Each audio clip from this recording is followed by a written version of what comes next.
Okay, here we are, Chapter 1, Lesson 5, Dividing Integers. This is our last lesson in Chapter 1, Dividing Integers. So, friendly reminder, you're here only if you're in need of just a tiny bit of assistance. We are not designing these videos for you to simply come and watch and copy all the solutions down. So I do expect that you try every problem or as many problems as you can before you need to come here and get some assistance. But coming here just for a small amount of help is okay, as long as you're not here copying everything down without you giving it a try first. So great work on completing Chapter 1. You've been working really, really hard. Keep up the great work, and let's continue through textbooks pages 32 and 33. Okay, so we're first looking at numbers 1 through 7 all. For number 1, let's see, there we go. What can you tell about two integers when their quotient is positive, negative, or 0? So this is very similar to question number 1 in lesson number 4. How do I know when the quotient is positive? Well, here, I'm actually going to type it out for you. I know it's positive, or I know when my quotient is positive when I have two of the same signs. Okay, negative when I have two different signs. And 0 when I have a number being divided by 0. Or actually, I'm sorry, I said that wrong. When 0 is being divided by a number. Okay, the other way does not exist. Okay, so this is number 1.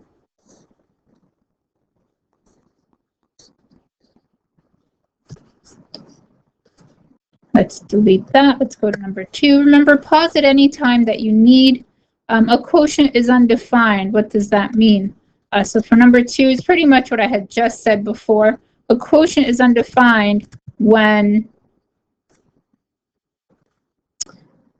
the dividend is 0. The dividend, remember, is the denominator, or the outside number. Okay, number 3, write two integers whose quotient is negative for number 3. So the numbers themselves are insignificant, even the location of the sign. What's important for number 3 is that we have one negative and one positive. For example, negative 3 divided by 1, or 3 divided by negative 1. That would work. Any example's fine, as long as the signs are different, one negative and one positive. Okay? So for number 4, which expression does not belong with the other 3? Explain your reasoning. So if you look at these 4 cards, what they're telling you is one of these is different compared to the rest of them. So they're asking you which one is different and to explain how you found that. So what I like to do for questions like this, first see if I can find a pattern. And if I can't find a pattern, maybe go through and solve them. So for this, I see different signs. So negative, negative, same sign. This one's positive. And this is the opposite of 10 divided by 5. So this one's going to be negative 2, negative 2, negative 2. This third one is the only one that has 2 negatives, which means the answer is going to be positive. So negative 10 divided by negative 5, let me type this because it'll be way faster, does not belong because it is the only quotient that will give a positive solution. Okay.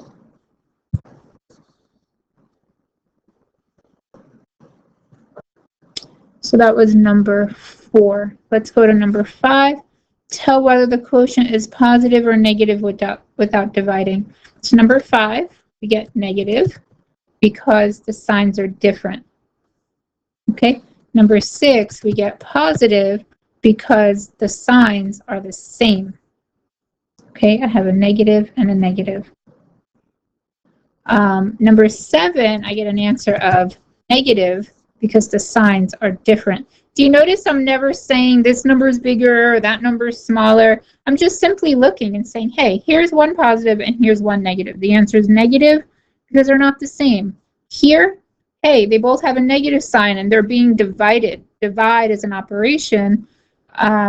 So since we're dividing by 2 negatives, the solution is positive.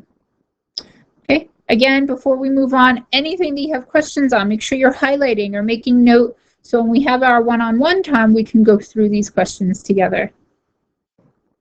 Sorry about that. Okay, here we go. I'm going to go through these. We're only going to do evens.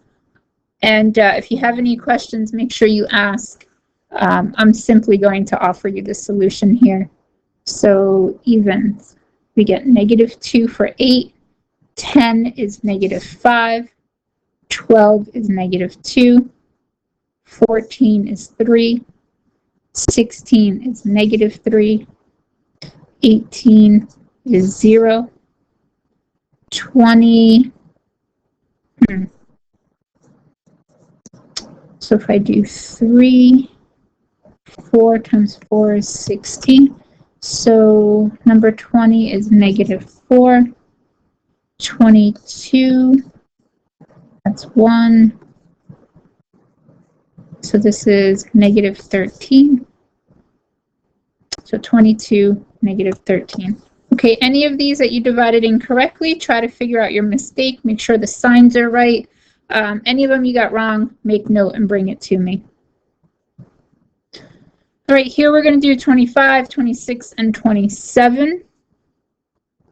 So describe and correct. So we've gone through at least 4 of these now. The describe part and the correct part. I like to start with the correct part, and then we can compare our work here to what was given to us up here. So 0 divided by -5. So what is 0 divided by -5? Anything divided, 0 divided by a number will always equal 0. Okay, now if you take a look at their answer, they got -5. So how would you describe the error? Student did not properly divide by 0. Okay, anything divided by 0 equals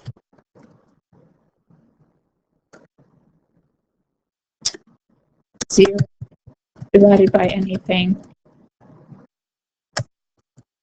will always equal 0. Okay.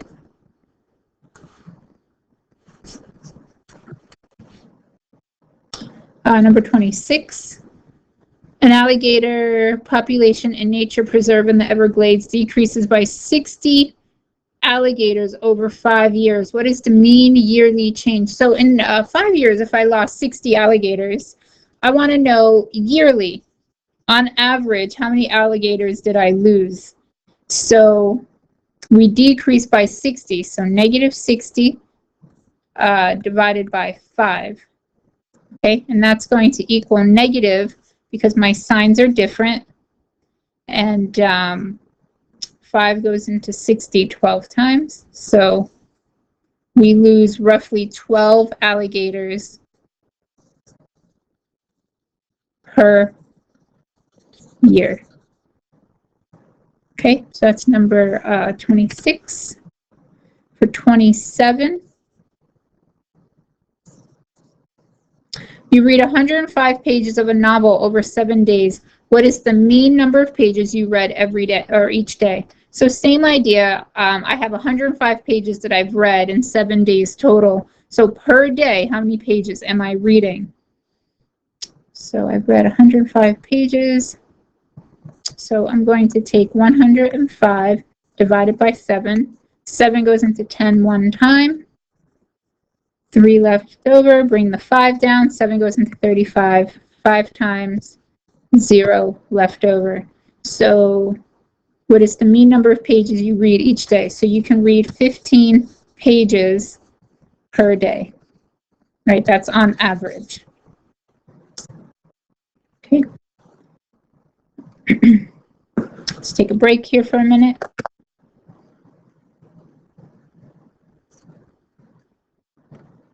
All right.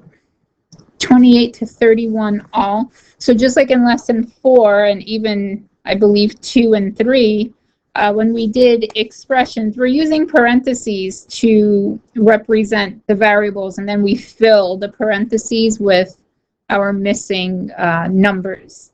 So for today, we're going to let x equal 10, y equal -2, and z equals -5.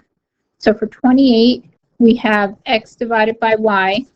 We're going to put the value of x in here, and we're going to divide it by whatever y is.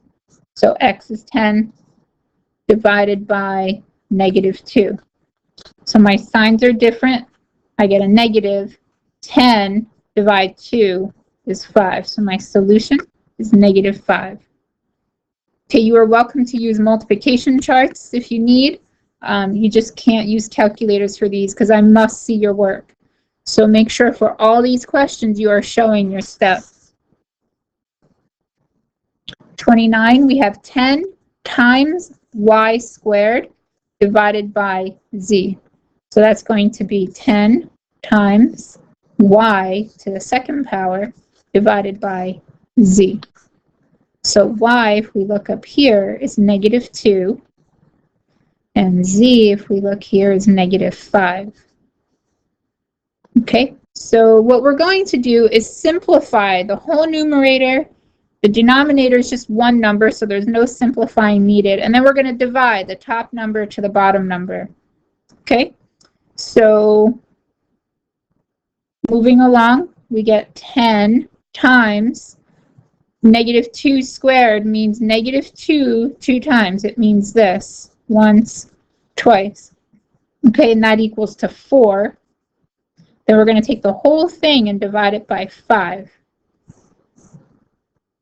Okay, so we're going to simplify the numerator. 10 times 4 is 40. And then we're going to take that whole thing and divide it by -5. Okay, since my signs are different, the answer is -40 divided by 5 is 8. So my final solution, -8. Very, very important. You show all your work. If you need all of these steps, please pause. So we've done examples like number 30 before. What we're going to do is find our solution and then take its absolute value. So for number 30, it's the absolute value of x times z divided by the opposite of y. Okay, so x times z divided by the opposite of y. Oops, not a parenthesis.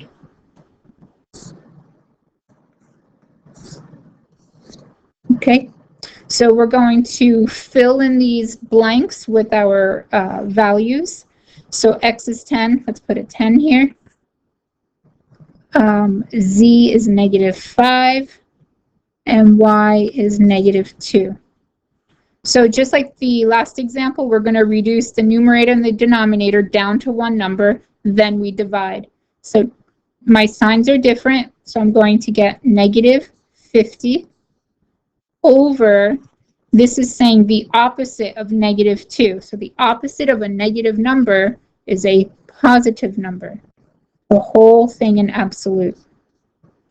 Okay, I'm going to divide a negative by a positive, so I get -50 Oh, hang on a second. I'm going to get negative. 2 goes into 50 25 times. Okay, and then the absolute value of this final solution is 25. Okay, great job if you're able to get that. If you got down to this last step, most students do end up here. So great work on some awesome critical thinking. And let's move on to the next question. So number 31.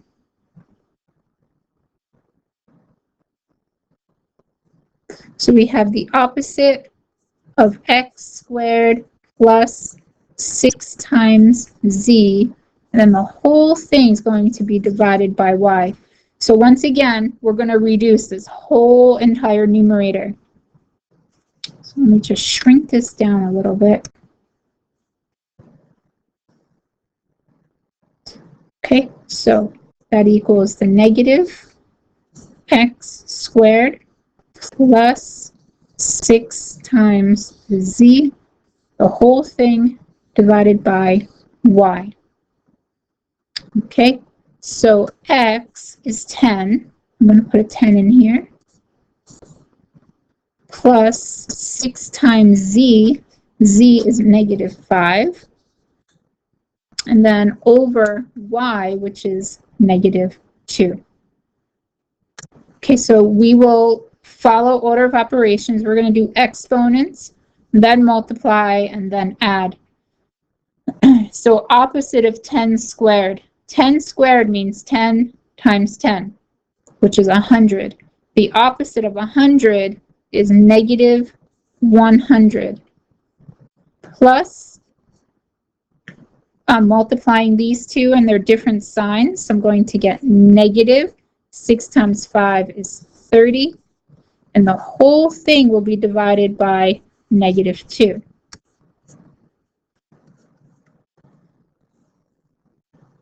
Okay, next, we're going to finish simplifying the numerator.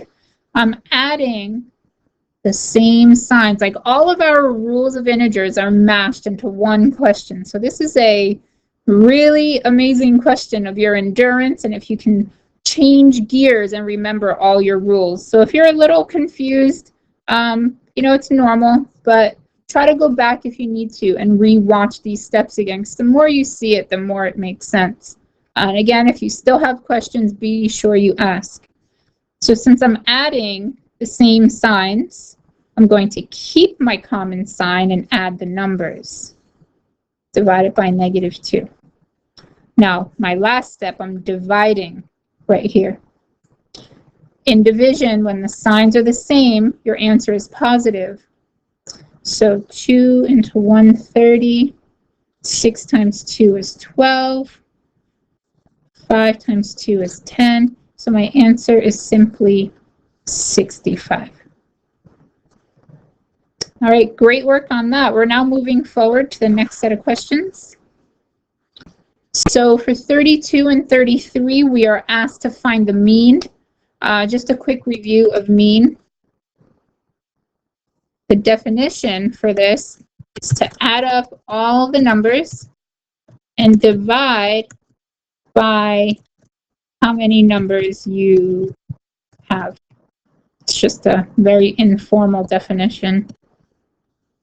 Oops.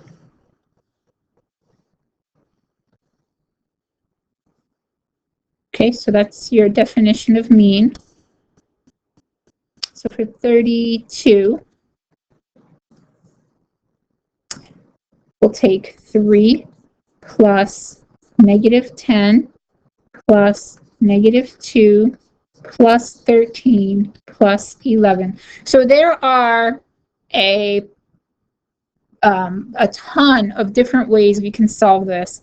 But when I look at this and see negatives and positives dancing everywhere, I like to take my negatives and add them up. I like to take my positives and add those up. And then when I get those two numbers, subtract them because I'm going to have different signs. So I'm going to take negative 10 plus negative 2 and get negative 12 plus, this is 24 plus 3 is 27. Okay? So what I'm going to do now is take these two here. Since my signs are different, I'm going to take 27 and subtract 12, and I get 15. So this, from here to here, it adds up to 15. That's not the mean, that's just the sum. So that's just this part. I added up all the numbers. Now I need to divide.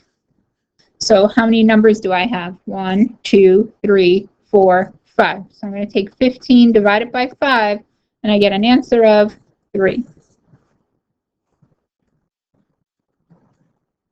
Next question, 33.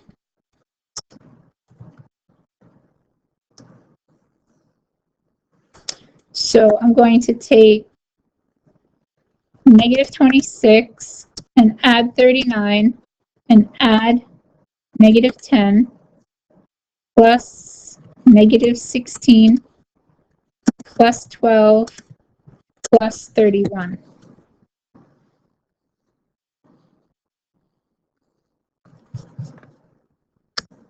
Okay, so just like the last example, let me get that equal sign out of there.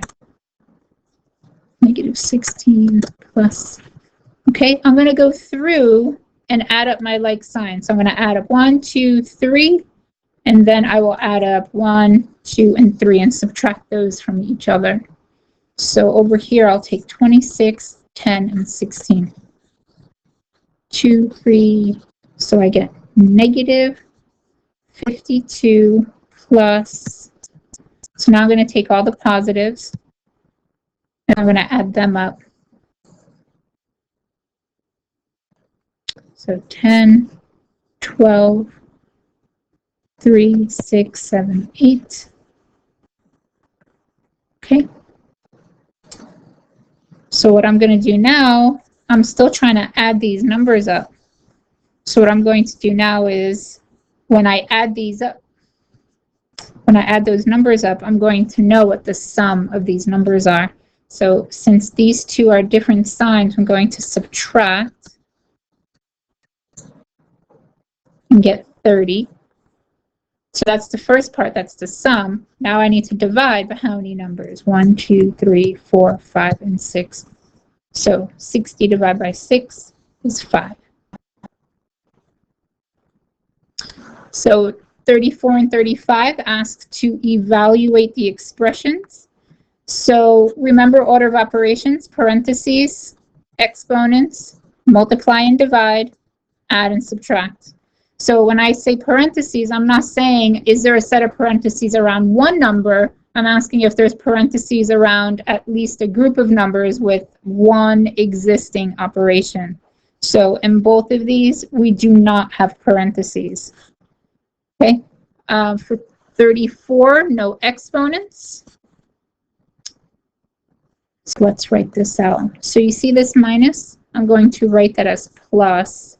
Make that plus. I'm going to take the 14 and make that opposite. Okay, multiply or divide. I have both of these, so let's work on those. Well, actually, I only have divide, I'm sorry. So I'm going to do this first. So negative 8 plus negative 14 divide 2. I have different signs. I get negative 14 divided 2 is 7 plus 5. Now I simply have add and subtract. So negative plus negative is more negative. Remember, we're adding. So I keep the common sign and add. I get negative 15 plus 5. My signs are different in addition. I subtract. So 15 minus 5 is 10. I keep the negative because this guy gives me a bigger absolute than this guy.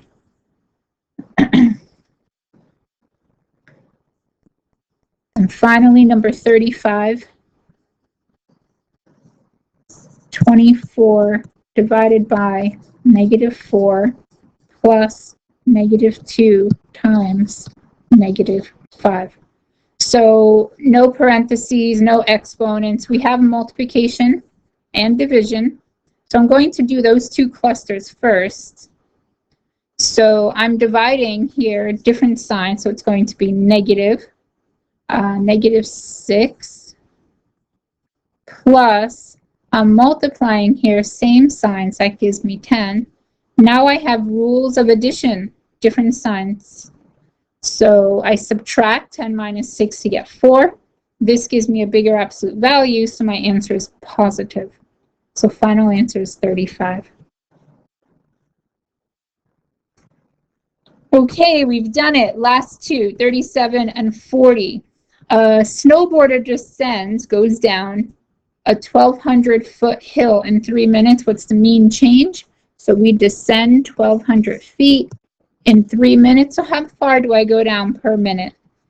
So we know the solution will be negative because the signs are different. 3 goes into 12, 4. We got 2 zeros left over. So we descend 400, let's see what my units are, foothill, feet per minute. Okay, and number 40, the regular price admission for an amusement park is $72. For a group of 15 or more, the admission price is reduced by $25. How many people need to be in a group to save $500? Okay, so this question has a lot of numbers going around, and and some of you ask, what am I supposed to do with the 72, and do I do anything with the 25, and how about this 15? So there are a lot of numbers going on here, but remember, what they are asking us is how many people will I need to save $500? So we're talking, if I have 15 people in my group or more, we reduce 25, so I save $25. So if I take $500 and divide it by 25, how many 25s go into 15? Hopefully you say 2. That's not me. So 50. So 25 goes into 0 times. So you get 0. So how many people would need to be in the group to save $500? There's your answer. If I have 20 people in the group, we'll be able to save $500 because it's $25 per person. Okay, so great work on this activity. Please mark any questions you have difficulties on, and make sure when we have our one-on-one time, you bring it up so we can talk about them. Have a great day.